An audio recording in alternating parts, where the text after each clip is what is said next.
एक हरभरा गांव था जहां चाचा रहीम नाम के एक बुजुर्ग चरवाहे रहते थे। उनके पास बहुत सारी बकरियां थीं, जिन्हें वो अपनी औलाद की तरह चाहते थे। इन सब बकरियों में एक बकरी ऐसी थी जो चाचा रहीम को बहुत प्यारी थी। उस बकरी का नाम था मानो। मानो दिखने में बहुत खूबसूरत थी। उसकी सफेद चमकदार खाल और लंबी गर्दन थी।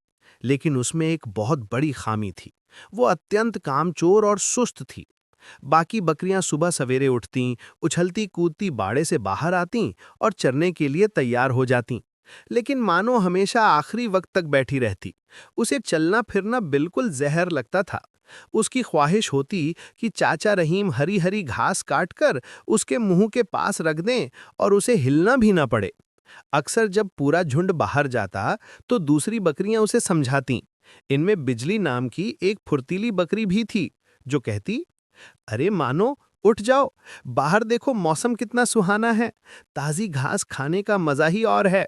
लेकिन मानो लेटते लेटते जम्हाई लेती और कहती, अरे क्या फायदा इतनी दूर चलकर जाने का, आखिर पेट ही भरना है ना।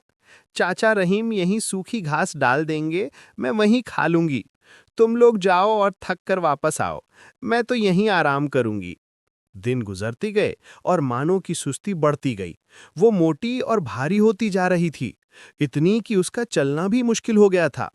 फिर एक बार गर्मियों में शदीद धूप पड़ी। गांव के आसपास की सारी घास सूख गई, तालाब खुश्क हो गए और जानवरों के लिए चारा मिलना मुश्किल हो गया। चाचा रहीम बहुत परेशान हुए। उन्होंने फैसला किया कि वो अपनी बकरियों को लेकर नीली पहाड़ी के उस पार जाएंगे, जहां एक घना जंगल और ठंडा चश्मा है। लेकिन ये सफर लंबा और मुश्किल था। अगली सुबह चाचा रहीम ने ऐलान किया, सुनो मेरी प्यारी बकरियों, आज हमें लंबा सफर करना है। हम नीली पहाड़ी पर जाएंगे। रास्ता मुश्किल है लेकिन वहां बहुत हरियाली है। सब हिम्मत रखना। सभी बकरियां खुशी से मैं करने लगी। लेकिन मानो का दिल बैठ गया। उसने सोचा, हाय भगवान, पहाड़ी का सफर, मैं तो आंगन तक नहीं चल पाती। इतनी ऊंचाई पर कौन जाएगा। मानो ने दिल ही दिल में ये सोचकर बुरा सा मुंह बना लिया। सफर शुरू हुआ। सूरज सिर पर था, रास्ता पथरीला था। चाचा रहीम सबसे आगे थे और उनका वफादार कुत्ता शेरो सबसे पीछे। सभी बकरियां लाइन में चल रही थीं। मानो सबसे पीछे हाफती कांपती घसीटती जा रही थी। वो बुदबुदाई, कितना बेवकूफाना काम है, खाने के लिए इतना चलना, मेरी टांगे टूट रही हैं।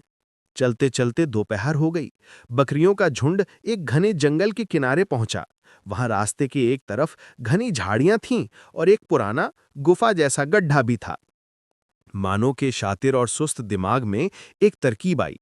उसने सोचा, अगर मैं चुपके से इन झाड़ियों के पीछे छुप जाऊं और यहीं सो जाऊं तो कैसा रहेगा। चाचा रहीम को पता भी नहीं चलेगा। जब वे शाम को वापस आएंगे तो मैं चुपके से झुंड में शामिल हो जाऊंगी। न पहाड़ चढ़ना पड़ेगा, न थकान होगी। जैसे ही शेरों कुत्ते की नजर हटी, मानो ने छलांग लगाई और घनी झाड़ियों के पीछे छिप गई। झुंड आगे बढ़ गया और किसी को खबर नहीं हुई कि मानो पीछे रह गई है। मानो अपनी चालाकी पर बहुत खुश थी। वो सोच रही थी, कितने बेवकूफ हैं सब। अब वे पसीने में भीग कर पहाड़ चढ़ेंगे और मैं यहाँ ठंडी छांव में आराम से सोऊंगी। मानो ने आंखें बंद की और सो गई। ठंडी हवा चल रही थी, इसलिए उसे समय का अंदाजा ही नहीं रहा। जब मानो की आंख खुली तो मंजर बदल चुका था। सूरज ढल रहा था और जंगल में अंधेरा फैल रहा था।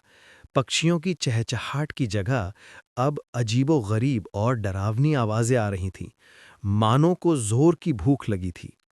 उसने सोचा, अरे, शाम हो गई, बकरियां वापस क्यों नहीं आईं? उसने इधर-उधर देखा।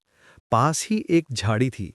उसने उसे खाने की कोशिश की, लेकिन वो कांटेदार झाड़ी थी। कांटा उसके मुंह में चुभ गया। वो दर्द से चिल्लाई, आह! अब उसे एहसास हुआ कि वो अकेली है। वो डर के मारे कांपने लगी। अचानक उसे करीब ही सूखे पत्तों के हिलने की आवाज आई। खश, खश, खश। मानो ने सहम कर देखा। अंधेरे में दो चमकती हुई पीली आंखें उसे घूर रही थीं। वो एक भूखा और खतरनाक भेड़िया था। भेड़िए ने देखा, एक मोटी ताजी बकरी अकेली खड़ी है, उसके मुंह में पानी भराया। वो गुर्राया, आज तो किस्मत खुल गई, बिना मेहनत के इतना लजीज गोश्त। मानो के होश उड़ गए। इस वक्त उसे अपनी सुस्ती पर बहुत गुस्सा आया। अगर मैं सबके साथ होती तो चचा रहीम और शेरू मुझे बचा लेते, या बाकी बकरियां मिलकर भेड़िए को भगा देती। लेकिन अब मैं अकेली हूं और मेरा मोटा जिस्म भागने के काबिल भी नहीं। भेड़िए ने छलांग लगाई, मानो अपनी जान बचाने के लिए भागी। वो मानो जो 2 कदम चलने से घबराती थी, आज मौत के डर से तेज दौड़ रही थी। कांटे उसके पैरों में चुभ रहे थे, पत्थरों से ठोकरें लग रही थीं, सांस फूल रही थी, लेकिन वो रुक नहीं सकती थी। वो रोते-रोते कह रही थी, ऐ काश मैं सुस्ती ना करती। भेड़िया उसके बिल्कुल करीब आ गया, मानो एक बंद गली यानी पहाड़ी की दीवार के पास पहुंचकर फंस गई। अब भागने का कोई रास्ता नहीं था।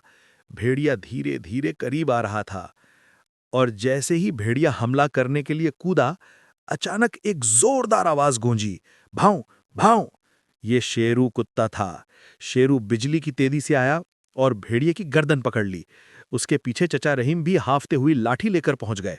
दरअसल पहाड़ी पर पहुंचकर जब चचा रहीम ने बकरियों की गिनती की तो मानो कम निकली। उन्हें समझ आ गया था कि वो पीछे रह गई है, इसलिए वो तुरंत वापस भागे थे। चचा रहीम ने लाठी घुमाकर भेड़िए को मारा। शेरू और चचा के हमले से भेड़िया घबरा गया और दुम दबाकर जंगल में भाग गया। मानो खौफ से थर-थर कांप रही थी। वो दौड़कर चचा रहीम की टांगों से लिपट गई और जोर-जोर से मैं करके रोने लगी। चचा रहीम ने उसे प्यार से थपथपाया, लेकिन गुस्से से कहा, देखा मानो बेटी, काम चोरी का अंजाम। अगर आज हम वक्त पर ना आते तो ये तुम्हारा आखिरी दिन होता।